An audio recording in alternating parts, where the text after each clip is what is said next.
உடல் பருமனுக்கு எதிரான போரை நமது பாரத பிரதமர் மனதின் குரலில் ஆரம்பித்திருக்கிறார். நாமும் அதில் வழிநடத்த செல்ல வேண்டும். ஏனென்றால் இந்த உடல் பருமன் மிகப்பெரிய பிரச்சனையாக இருக்கிறது.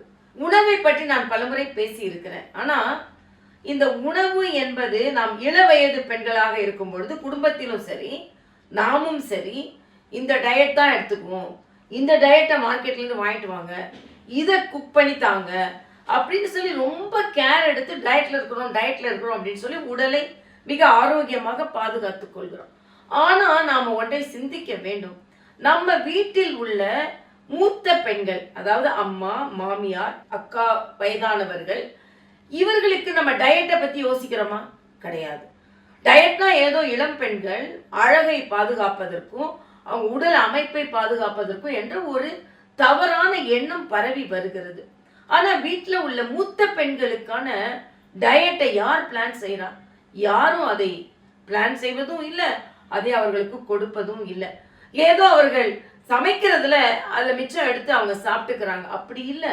எப்படி இளம் பெண்களுக்கு உணவு முறையை டயட் என்று பிளான் செய்கிறோமோ அதே மாதிரி மூத்த பெண்களுக்கும் அதை பிளான் செய்ய வேண்டும்.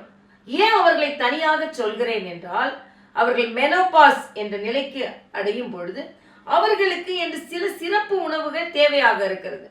அவர்கள் இரத்த சோகையினால் பாதிக்கப்படலாம், அதனால் அவர்களுக்கு கீரை அதிகமாக தேவைப்படலாம். அவர்கள் எலும்புகள் தேய்மானமாக கொண்டிருக்கும், அதனால் அவர்களுக்கு அதிகமாக கால்சியம் தேவைப்படலாம். கொழுப்பு இல்லாமல் அதே நேரத்தில் பால் போன்றவை அவர்களுக்கு தேவையாக இருக்கலாம். வளர்சிதை மாற்றங்கள் அதிகமாக இந்த உடல் ஏற்றுக்கொண்டதனால் அவர்களுக்கு இந்த ஆக்சிஜனேஷன் என்ற திசுக்களை வளர்ச்சி அடையக்கூடிய உணவுகள் அதிகமாக தேவைப்படலாம். அதற்கு முட்டை போன்ற புரோட்டீன்கள் அதிகமாக கொடுக்கின்ற பொருட்கள் தேவைப்படலாம்.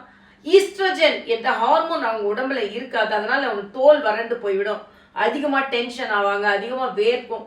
அப்போ பிளான்ட் ஈஸ்ட்ரோஜன், உணவு முறையில் ஈஸ்ட்ரோஜனை எப்படி அவர்களுக்கு சேர்க்கலாம் என்பதை பார்க்க வேண்டும். அதற்கு சோயா பருப்புகள், சோயா மீல் மேக்கர் போன்றவையெல்லாம் இதுல அதிகமா ஈஸ்ட்ரோஜன் இருக்கு, இதை அவர்களுக்கு கொடுக்க வேண்டும். அதனால டயட் என்பது இளம் பெண்களுக்கும் ஏதோ ஓடி ஆடுகின்ற பெண்களுக்கும் கொடுக்கின்ற குடும்பம் மூத்த பெண்களின் டயட்டை பற்றி, உணவு முறையை பற்றி சிந்திப்பதே இல்லை. இன்றிலிருந்து வீட்டில் உள்ள மூத்த பெண்களின் உணவு முறையை நீங்கள் சிந்திக்க வேண்டும். அவர்களுக்கான உணவை சிறப்பு உணவாக அவர்களுக்கு கொடுக்க வேண்டும். அப்பொழுதுதான் அவர்கள் வாழும் சிறப்பாக அமைய முடியும். எந்த வயதாக இருந்தாலும் பெண்கள் சுறுசுறுப்பாக இருக்க வேண்டும் அல்லவா? அதனால் இன்றிலிருந்து வீட்டில் உள்ள மூத்த பெண்களை பற்றியும் நாம் சற்று சிந்திப்போம்.